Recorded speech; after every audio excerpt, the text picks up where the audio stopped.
सुना छोड़ दी जनुआ हमार आयो सुके लगनिया में आऊ तो चल जाई तू रह बकुआर आयो सुके लगनिया में। दोस्तों ये जो सॉन्ग है सुपर हिट सॉन्ग है और प्रमोद प्रेमी के ट्रैक पर है जो कि काफी अच्छा वायरल चल रहा है। जो कि प्रमोद प्रेमी सॉन्ग का कि लालू जी पसंद कर ले, चोली बेचे लगले चिराग पासवान लालू जी पसंद कर ले और इसी ट्रैक पर काफी अच्छा सॉन्ग लिखा हूँ जो कि लगन स्पेशल सॉन्ग और काफी अच्छा सॉन्ग है, बिल्कुल फुल फ्री सॉन्ग है, कोई भी सिंगर इसे गा सकता है। तो दोस्तों वीडियो को लास्ट तक जरूर देखना क्योंकि काफी अच्छा सॉन्ग है, हिट मैटर है, हिट सॉन्ग है। वीडियो को लास्ट तक जरूर देखना। वीडियो अच्छा लगे तो वीडियो को लाइक कीजिएगा और शेयर कीजिएगा। अगर किसी भाई को पर्सनली सॉन्ग भी चाहिए स्क्रीन पर नंबर इस नंबर पर कॉल करके कम से कम चार्ज में आप सॉन्ग भी ले सकते हैं।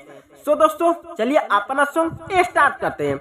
दोस्तों ये मुखड़ा जैसे अच्छा लगे तो वीडियो को लाइक कीजिएगा। ये मुखड़ा जैसे गाएंगे उसी तरह से आपको रिकॉर्डिंग करना है, जहां से 2 बार वहां से आपको 2 बार गाना है, जहां से 1 बार वहां से आपको 1 बार गाना है। तो वीडियो को लास्ट तक और ध्यान से देखना है। देखिए यहाँ पर लड़का बोल रहा है कार्ड भेजबैले बिया शादी के होवा पाना घट गइल बाटे भारी संगे हमारा घाटाना।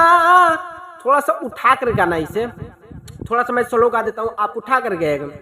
अरे कार्ड भेजबैले बिया शादी के होवा पाना घट गइल बाटे भारी संगे हमारा घाटाना सुन छोड़ दी जनुआ हमार आयो सुके लगनिया में।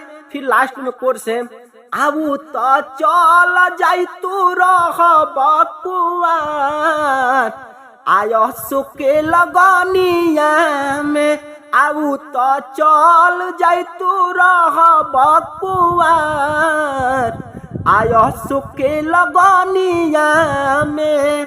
दोस्तों ये था मुखड़ा, अच्छा लगा तो लाइक कीजिए और शेयर कीजिएगा। और ये जो सॉन्ग है प्रमोद प्रेमी यादव जी के ट्रैक पर है जो कि चोली बेचे लगले चिराग पासवान लालू जी पसंद कर ले और ट्रैक इसका यही है। दोस्तों आपसे वो कैसा लग रहा मुखड़ा, अच्छा लगा तो लाइक कीजिए और शेयर कीजिएगा। चले दोस्तों फर्स्ट अंतर का डमी सुनाते हैं। दोस्तों ये फर्स्ट अंतर इसे भी काफी अच्छा से रिकॉर्डिंग करना है, जहां से 2 बार वहां से आपको 2 बार गाना है, जहां से 1 बार वहां से आपको 1 बार गाना है। तो वीडियो को लास्ट तक और ध्यान से देखना है। देखिए इसको ऐसे गाना है और काफी अच्छा से गाइएगा। देखिए यहाँ पर अंतराम बोल रहा है आवो कर तो दिन कट पिया बाके पाजामे हमके भूला जाई प्यार पाके राजा में।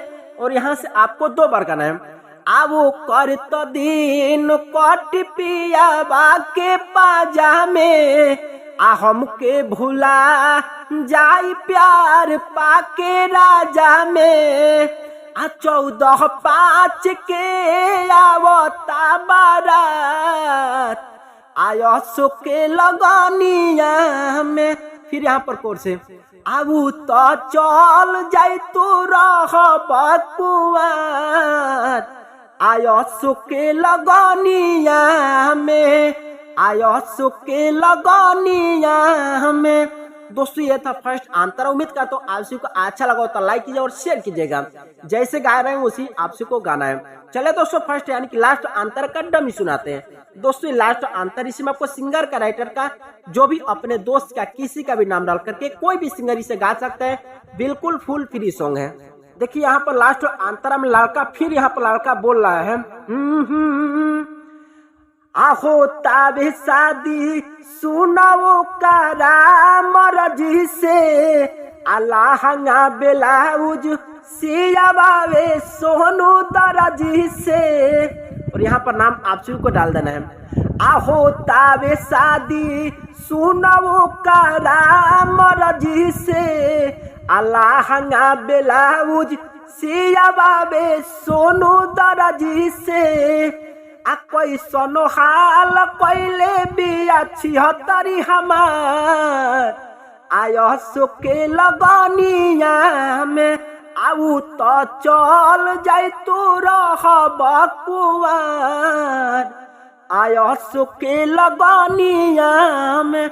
नीचे में आप को कोर्स वाला गाना है, जैसे कि दूसरा बंदा कोई गाता है, दूसरा लड़का गाता है, पीछे से गाना है, ये कोर्स वाला जो है पीछे से कोई लड़का गाएगा। अब तो चल जाई तू रहबे कुआर आयो सुके लगनिया में।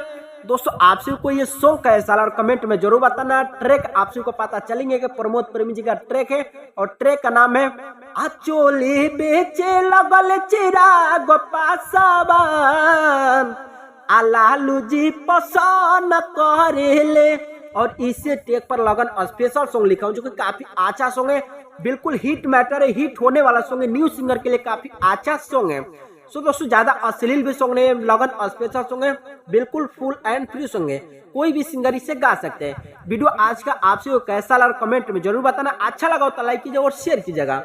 अगर किसी भाई को पर्सनली सॉन्ग में चाहते हैं स्क्रीन पर नंबर है, इस नंबर पर कॉल करके कम से कम चार्ज में आप सॉन्ग भी ले सकते हैं। चलिए दोस्तों फिर मिलते हैं नेक्स्ट वीडियो में, तब तक के लिए जय हिंद, वंदे मातरम।